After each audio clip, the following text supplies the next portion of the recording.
This is Think Tech Hawaii. Community matters here.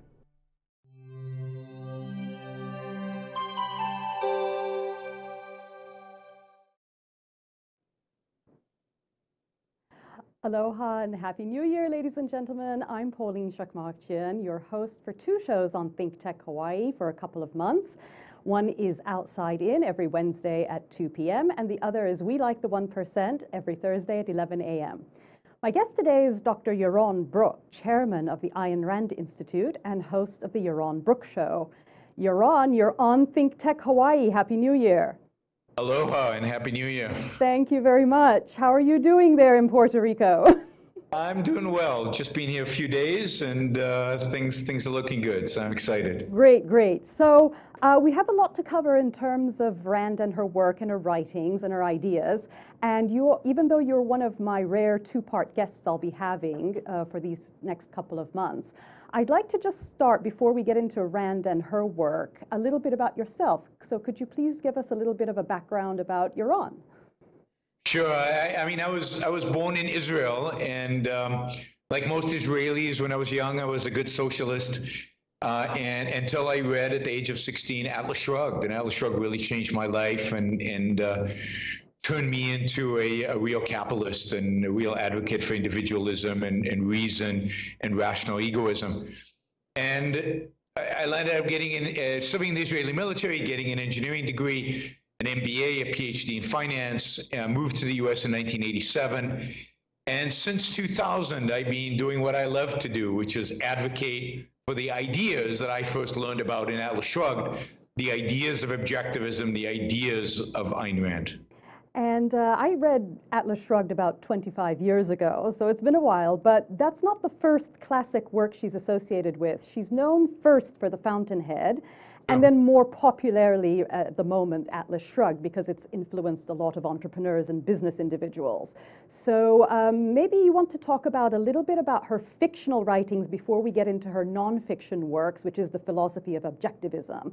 So let's start with the fun part, which is the fictional work, which everybody seems to like. Everybody loves Atlas Shrugged, and it's a very influential book, wouldn't you say?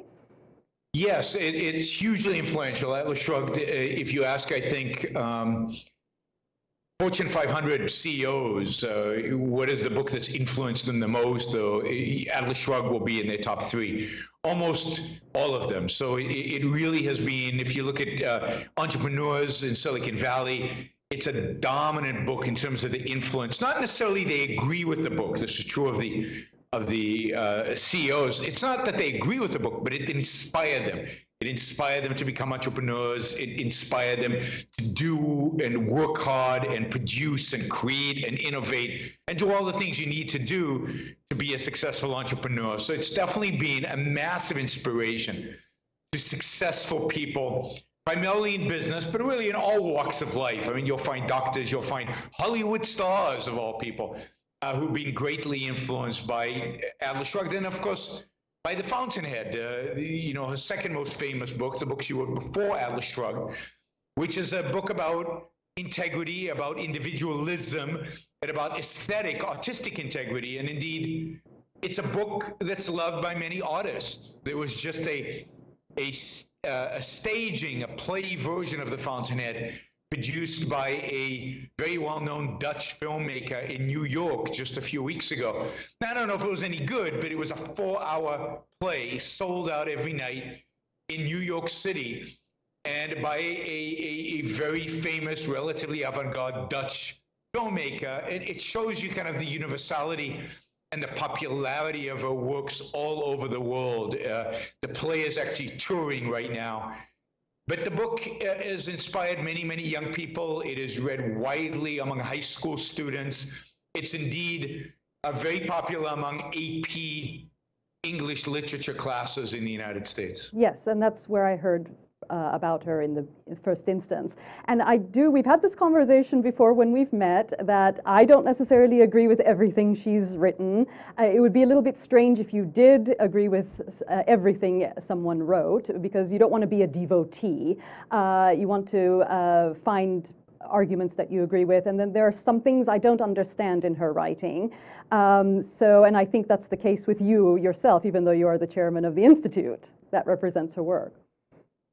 No, I mean, I would say that I agree with her philosophy. I agree. I'm not a philosopher, and I don't have any qualms with anything she wrote qua philosophy. I might disagree here and there with a certain application, but fundamentally, I agree with her ideas, and I believe I'm an advocate for her ideas. Okay, and yes, I agree most with the pro-individual, pro-entrepreneurship, and pro-capitalism stance she takes, particularly in Atlas Shrugged. So let's move away from the fictional works and just touch upon, give a little introduction to her philosophy, which is influenced by Aristotelian thought. So she came up with this philosophy known as Objectivism. And how does that differ from Aristotle? Does she go off from Aristotle, or is it basically an offspring of Aristotle? The development in Aristotle, but it's a lot of new content. There's a lot of philosophical content that Aristotle did not have. I mean, he was 2,000 plus years ago. A lot has happened in the world. There's a lot for us to have learned over the last 2,000 years from reality to articulate, I think, a fuller, more complete philosophy than Aristotle could. We've had the scientific revolution. We had the age of reason, the Enlightenment. There's a lot of human knowledge has been accumulated over the last 2,000 plus years. So to start off with, he agrees with Aristotle basically in the metaphysics. Reality is what it is. A is A. The law of identity, the law of causality hold is articulated by Aristotle. So the world is not created by some external power that manipulates it on a regular basis. And the world is not created by us, by our consciousness. It is there. And then we have the tool, human consciousness, more fundamentally human reason. We have the tool to know reality. And Rand held that the only means for knowing reality, our only tool of cognition, and our basic means of survival is our capacity to reason. Yes. And reason is efficacious. Yes, and one of the problems with this, especially in contemporary society, that I think you have to deal with and the Institute has to deal with, is that there's a shift away from the use of reason to emotions. Yes. So you have your work cut out for you. Yes. In our view, and in Rand's view, is a disaster because it is a shift away from our means of knowledge, from our means of cognition, to a derivative, which is an emotion. An emotion is a derivative of thought. It is not a primary. It does not teach us about the world. It teaches about ourselves, about our response to the world. What we want cognition for, what we want our senses and our reason for, is to know reality, is to teach us about the world in which we need to survive. So reason is our means of survival, and when we shift away from reason to emotion, we hurt ourselves, we hurt our prospects in life, we hurt the prospects for society to thrive. It really is a disaster shift, as we've seen throughout the 20th century and the 21st century. So she held the primacy of reason. Knowledge is not implanted in us. It's not received through mystical revelation. It is not received through emotion. The only way to achieve knowledge is by use of the human mind. It's by reasoning. It's by using your reasoning faculty. And she refers. And then, of course, yeah, go ahead. Yes, she refers to this as rational self-interest. That's one of the tools you can use. I was going to move into self-interest. So I'd say that was the metaphysics and epistemology. And then in ethics, she says, who reasons? Only the individual reasons. There is no group consciousness. There's no group thinking any more than there is group eating or a group stomach. There's only an individual's mind. So only an individual can think. And morally, for Ayn Rand, the individual is the entity that matters. So morality is about the individual figuring out, pursuing the values and virtues necessary for his flourishing, for his happiness. So using reason to pursue happiness and flourishing. So this is, again, a little bit of Aristotle, the pursuit of eudaimonia, the pursuit of individual flourishing. Ayn Rand anchors that in rational self-interest, in a morality of rational self-interest, and in a whole set of values and virtues. So what she rejects is the conventional morality that says the purpose of life is to sacrifice for others. The purpose of life is other people's happiness, not your own. She rejects that as evil. And she rejects the idea that the only thing left is then exploiting other people. So she says your purpose in life is to pursue your own happiness, your own flourishing, neither sacrificing yourself to other people, nor sacrificing other people to yourself. And for those who have never read any of Rand's works, which one would you suggest that they start with? Which one do you think would have the most comprehensive effect in terms of her thinking? Well, I think the most comprehensive effect would be Atlas Shrugged, but I would recommend starting with The Fountainhead. I think it's a nice way in. It's a more personal book. More people respond positively to it because it's less political. So it's less going to trigger people on the politics. And it's going to lead people, it's going to lead them with a discussion on individualism, on aesthetic integrity. And I think things that people are more open to, and then only go to Atlas Shrugged where the political, moral, societal implications for the whole philosophy are articulated. And once they're ready to go to the next level, they can go to aynrand.org, is that correct? And there's a whole bunch of free courses and lectures that are on offer on there. There's a lot of content on aynrand.org itself, and then if you click on the tab called Campus, there are whole courses on her novels, on her nonfiction, on her philosophy. And of course, people should continue after Atlas Shrugged reading some of her nonfiction, things like The Virtue of Selfishness, which is a wonderful book, or Capitalism, the Unknown Ideal, or Philosophy, Who Needs It, books that contain essays, important essays on her philosophical ideas. And how would you say is the reaction from people who have done the courses or people who have attended your various events like the OCON that you have on an annual basis? What seems to be the reaction to her work primarily? Well, I mean, I would classify it into two. So people who attend OCON, our big conference, or people who listen to courses are typically people who've already read her books and who are already probably favorably inclined because now they're investing in coming to a conference, they're investing in spending a lot of time and effort in it. So those people, you know, they love the courses and they love the conference because to them, it's immersing themselves in these ideas and also experiencing these ideas with other people who share these ideas with them. Okay, wonderful, Yaron. I'm just going to pause for a break and then we'll be right back to talk a little bit more about rational self-interest and selfishness. Sounds good. We'll be right back after this quick break. This is Think Tech Hawaii, raising public awareness.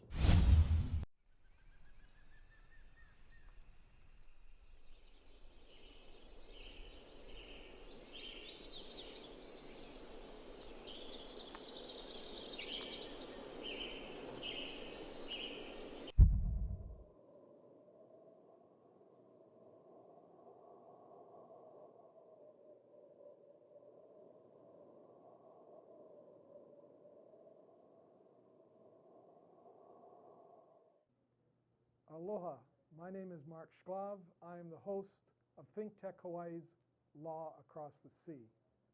Law Across the Sea comes on every other Monday at 11 a.m.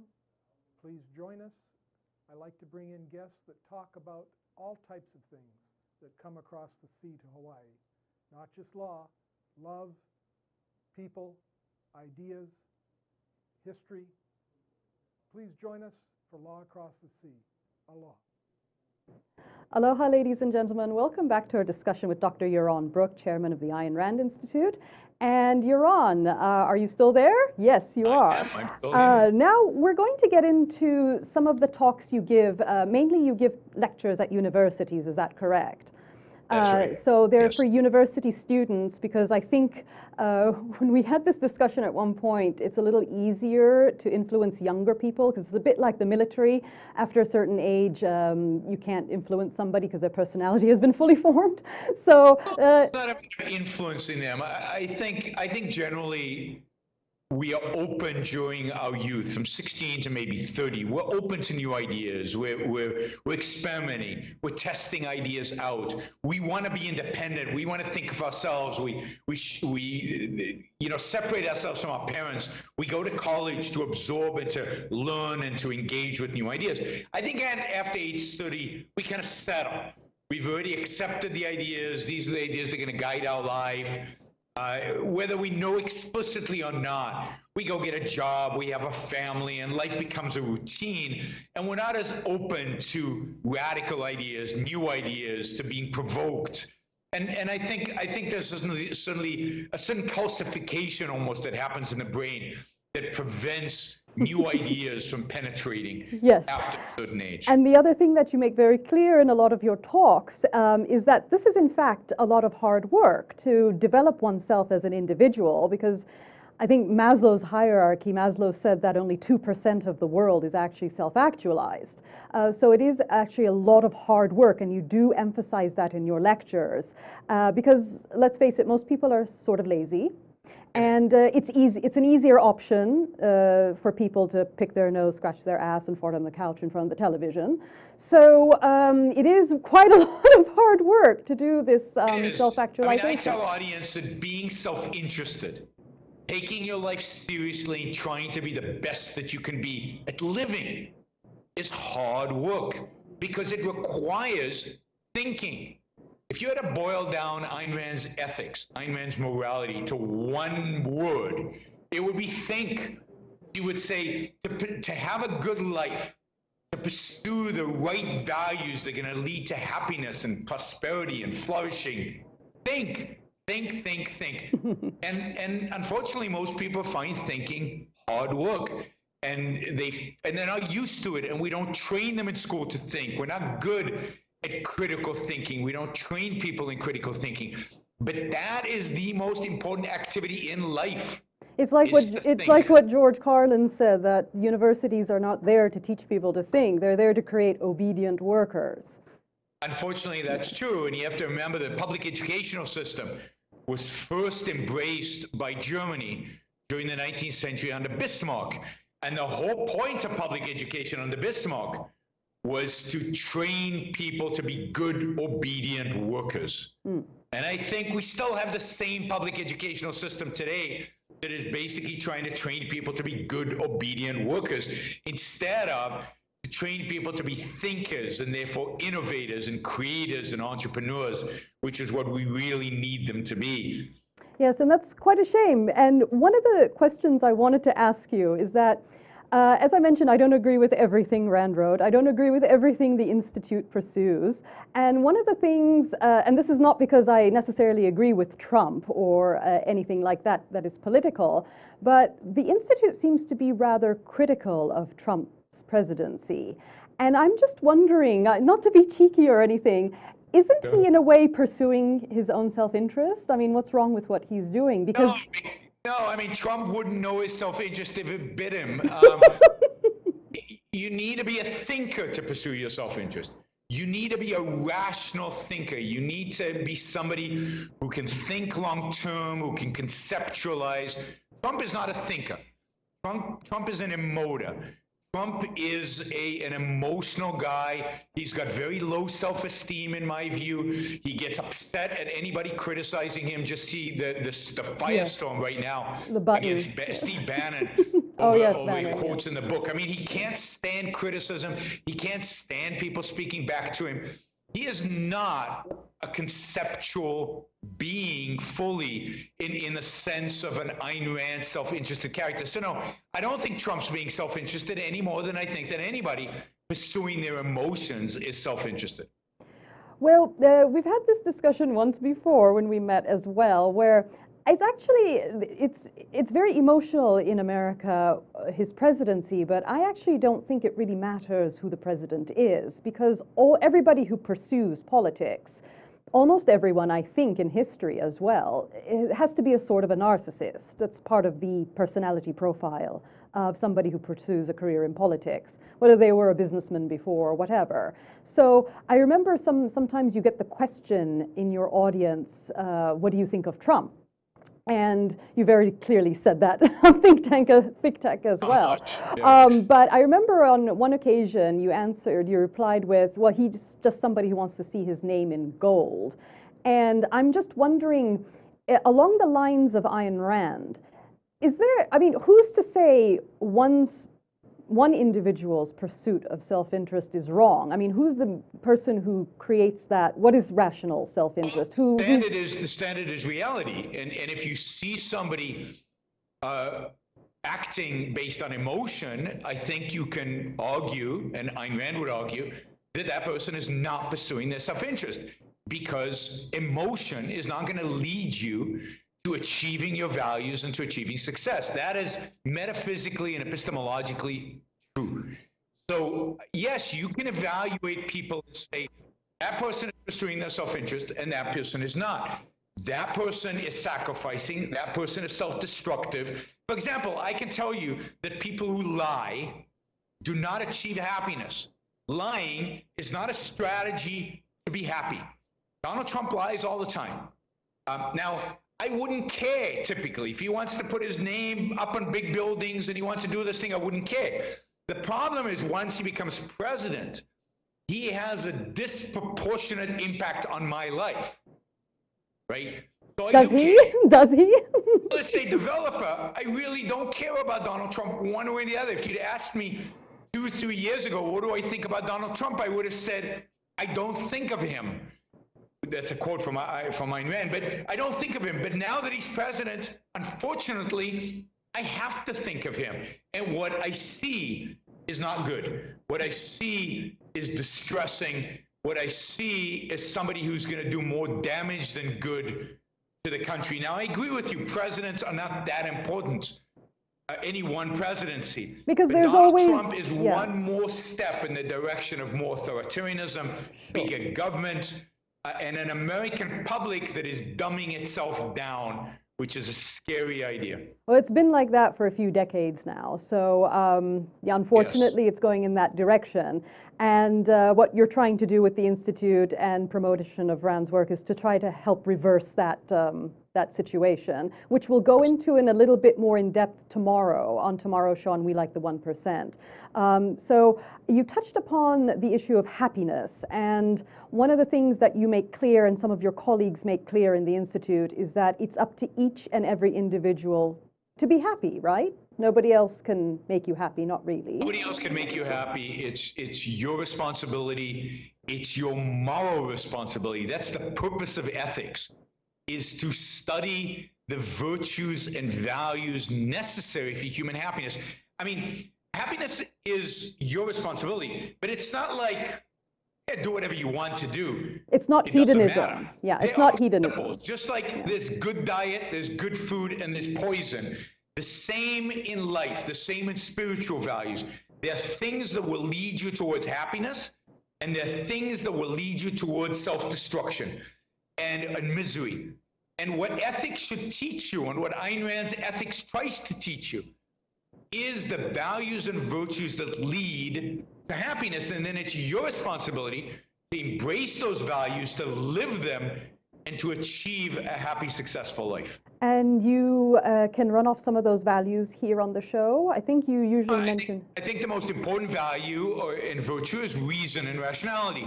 That is the pursuit of thinking, a pursuit of facts. Your commitment to facts, no matter what your emotions tell you, no matter what other people tell you. So independence, rationality, independence, productiveness, really taking care of yourself, working, having a career, pride, gaining self-esteem, which is a requirement for happiness, real self-esteem, not the kind where you give a ribbon to everybody, but self-esteem that comes from achieving something. So it's about honesty and integrity. So those, and justice, treating people the way they deserve. So it's those kind of virtues, rational virtues, virtues that originate from reason, from what it takes to live a good life. What does reality require of human beings in order for them to be successful? And just in the run-up to the continuation of this discussion we're going to have tomorrow on the We Like the 1% show at 11 a.m. Hawaiian time, could you kindly explain to the 99% out there how billionaires are created? How are they made, Yaron? Is it by magic? Do they the just only pull way to money? become a billionaire, if you're doing it legally and if Yes. you're doing it in a free Assuming market, it's legal, yes. is by offering a value to hundreds of millions of people, and that the hundreds of millions of people are willing to pay for that value more than it costs you to produce it, so that you make a profit hundreds of millions of times over. That's how you become a billionaire. So you sell a product over and over and over again. Why? Because it's making the lives of everybody who buys it better. Otherwise, they wouldn't buy it. People don't buy an iPhone for $500 because they're going to suffer. People buy an iPhone for $500 because they believe the iPhone is worth more to them than $500. So Apple is making hundreds of millions of people better off every single day while it makes billions of dollars. So that is why it's important to be pro-entrepreneurial, pro-individual, because it's the other people who are making this person rich. It's only when you come to more abstract concepts of creation of money that's what seems to bother most people, because they don't understand it, because the more abstract the method of making money is, the more people despise it. Is that correct? The only people who make money abstractly are politicians and the Federal Reserve, who print it like crazy in bits. They don't even print the paper anymore. Yes. But for you and me, and for entrepreneurs out there, and for billionaires out there, the only way they make money is by offering a product that people are happy to buy because it makes their lives better. And it also harmed them to some extent, and we'll go into this tomorrow, but Steve Jobs, Bill Bowerman of Nike, you talk about suffering. I mean, there's a lot of suffering involved in entrepreneurship that the masses, they're just buying the sneakers and the phone. Well, yeah, I mean, I wouldn't call it suffering. It's investment, it's hard work. Yeah, well, in Bill Bowerman's case, it was severe nerve damage.